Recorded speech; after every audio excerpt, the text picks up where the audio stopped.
FormVites is a module that allows users to create and manage groups of registration forms.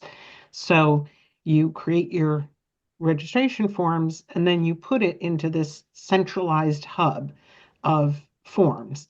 And that way you can track who has and who has not filled out their forms. So it works really well for Charge Conference. So I'm going to share Mountain Sky with their permission to show you what they did this year for Charge Conference forms. So I go into Reg, FormVites, and they did 6 different FormVites. And some of this has to do with who fills it out. So for instance, this one is FormVite for all clergy serving in the conference, the Ministerial Education Fund. So that everybody who is a clergy person can apply for ministerial education funding. Then there's 2 of them, this one and this one, that are for the senior or the lead pastor to fill out. So there's only one form in here for the senior or the primary pastor. So we invited all the churches, and not all of them are doing it this year because they're just really testing it.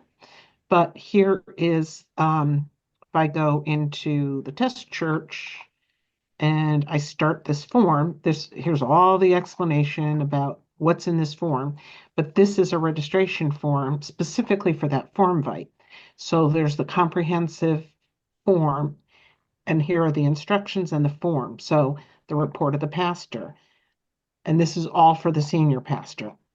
Then there is the report of the committee on nominations. So this is the grid question that Paul was talking about. So these are church officers. So they click one and they fill in who the church office secretary is. Then they pick another one and who's witness ministries, etc. Then here's information about their safe sanctuaries policy, setting the salary for the appointed clergy, which is in the people portal in compensation. So this was just to say that's where you're going to go and put your compensation in. And then they can sign it. And then there were other forms for them to forward to certified lay servants. So here's the one that I borrowed from Lisa and then updated it for the Mountain Sky Conference. So they have other FormVites. So they have housing and reimbursement resolutions to be filled out by the clergy. And then here's one that has several different forms in here. Continuing formation, annual report, pastor disaster preparedness, appointment advisory, limited itinerary request, clergy profile. So when these are filled out, you'll see here that Bozeman UMC has started, and here are the 4 that they started working on. So you keep track. Now this one, Casper, Christ UMC, they submitted it for approval. So they did all of these forms and they've submitted it. So this gives you the tracking of who's done what. And then you can then go in and approve what they've submitted.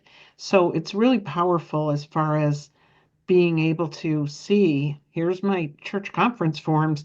You have to fill these all out. So I see I have 6 that started. Here are the 6 that started. Some have submitted it for approval. So it's great for tracking. And then your DSs can reach out and say, you know what, you haven't done anything yet. You need to get this done because your church conference is coming up. So I think it's just a really nice system for keeping track of church conference forms. And you can use it for other forms too, but that's primarily what it is. Lisa and Laura, anything? How do you use your FormVites? We use them for church conferences. We also use them in some ways that I'm going to touch on when I start talking about the people portal in a minute or two. Awesome. Our Board of Ordained Ministries has started using them. for people who are going through the ordination process. And so there are various FormVites that they have to fill out as they go through the process. So our chair of the Board of Ordained Ministries is very excited to be using the FormVites for that. One thing when you were talking about how you could filter it by started or not submitted yet, or Mhm. not even started at all, is you can filter that and then you can send a friendly email to all those people very simply from that screen.